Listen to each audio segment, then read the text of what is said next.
Matthew, if you could introduce the item. Thank you. Thank you very much. And yes, good evening. It's been almost 4 years since the council started speaking to tenants and homeowners about the future of the Cressingham Gardens estate. Lambeth council tenants deserve homes that are warm, that are dry and that are safe, that are wind and watertight, with kitchens and bathrooms that are decent and fit for purpose. We do not believe that the quality of a tenant's home should be determined by their wealth or their income.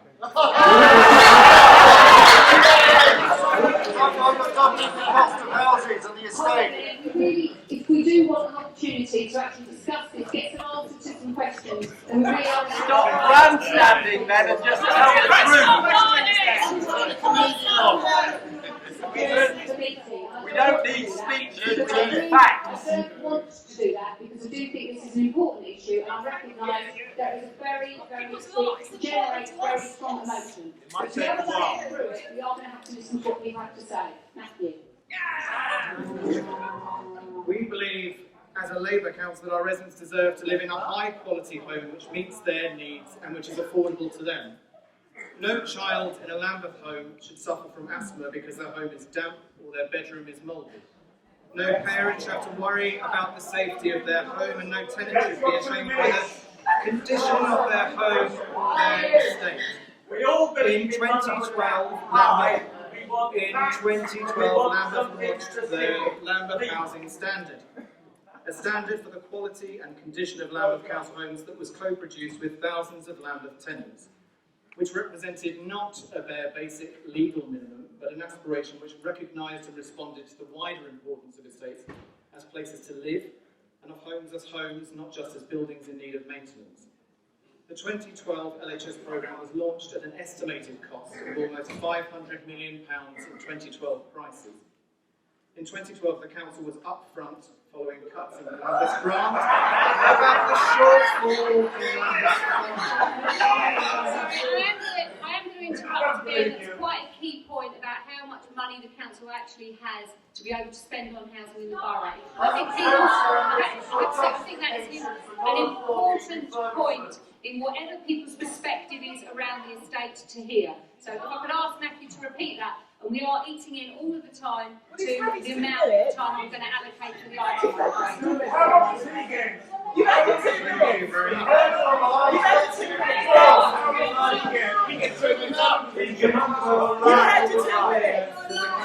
£56 million short of the amount of money necessary to return every council's home to the Lambeth Housing Standard. Where's the rescue? We don't believe you! Have a calm. Unlawful. Show us your figures! Unlawful.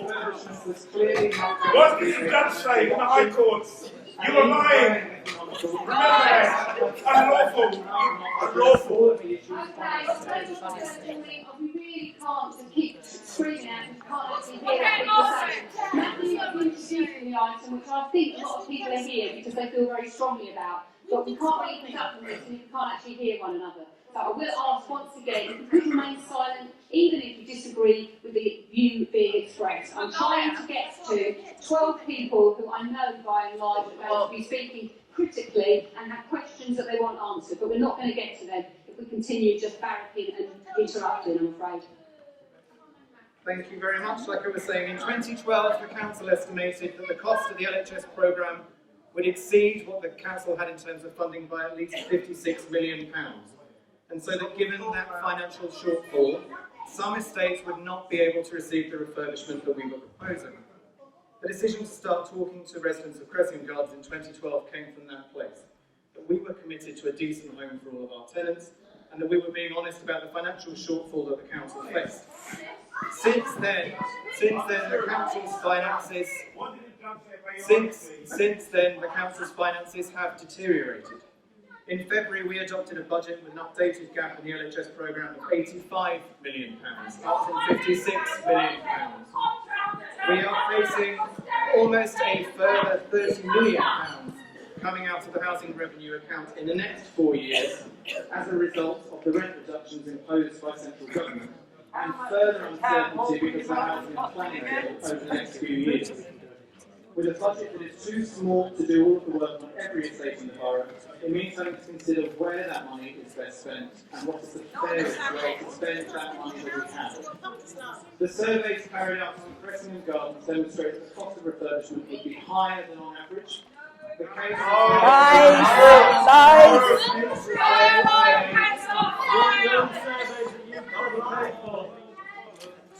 The hurdle is the line, let us The case was actually made that money should be diverted from other estates to be spent on Cressingham Gardens. But that case has not been made.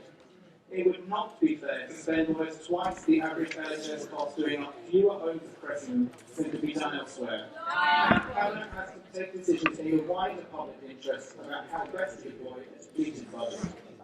The High Court asked that the 5 options be compared side by side to look at their relative affordability and feasibility, and the options of refurbishment do not stack up favourably.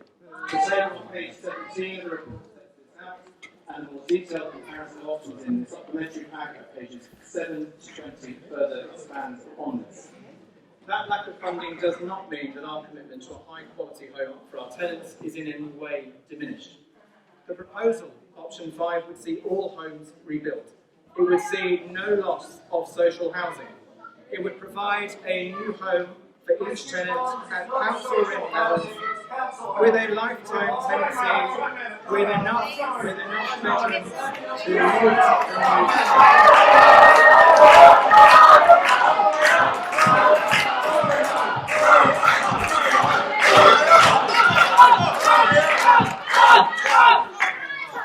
We're not listening. We don't believe you. Can we hear the two speakers from Cressingham Gardens? Yeah, can we hear them? Heard your lies for long enough. We don't believe you. The courts don't believe you. So, if you do want to hear speakers from Cressingham Garden, and I've accepted that I'll take all 12 people who've indicated they want to speak, then Why we don't are you be going quiet, Pat? We're not We don't believe you. We do not believe you. Court found you liars, we found you liars. Of those families. Over a quarter of whom in the household needs survey said they are overcrowded and need a bigger home. We can build those homes for them.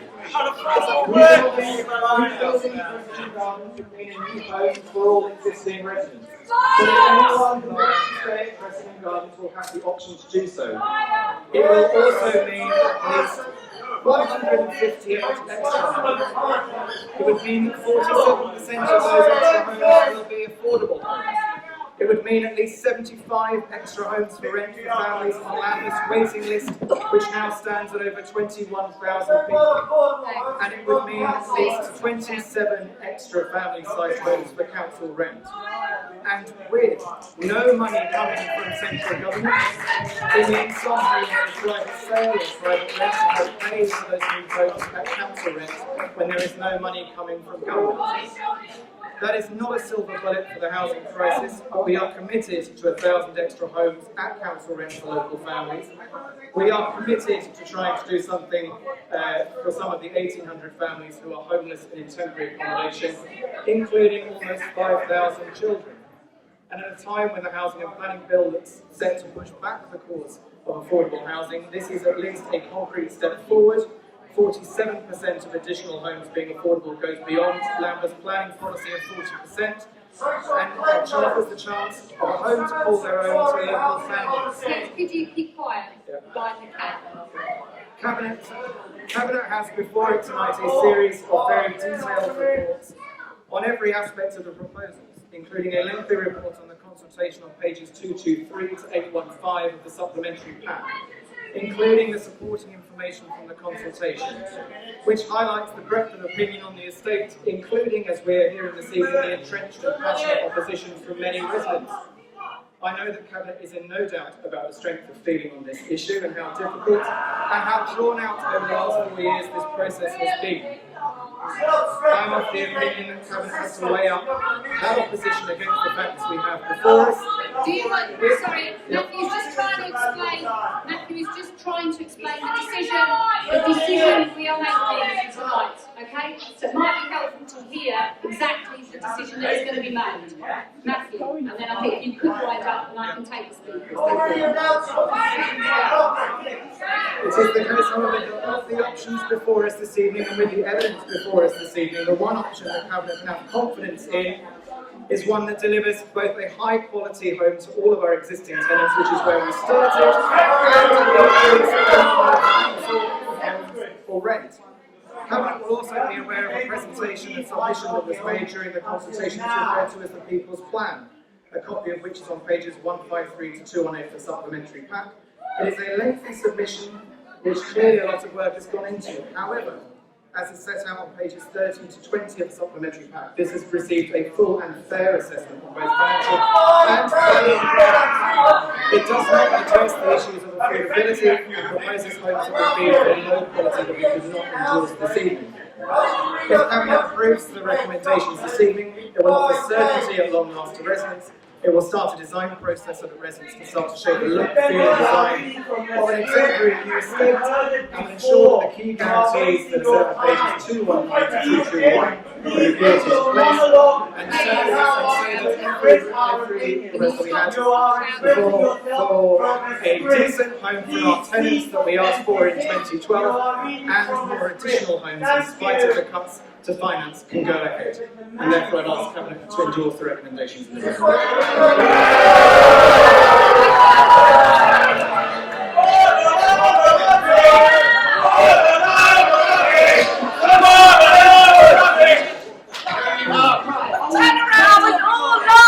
Can we move on, please? Rubber stamps already. Thank you. Order, please. Order. Allow the chairperson to advance.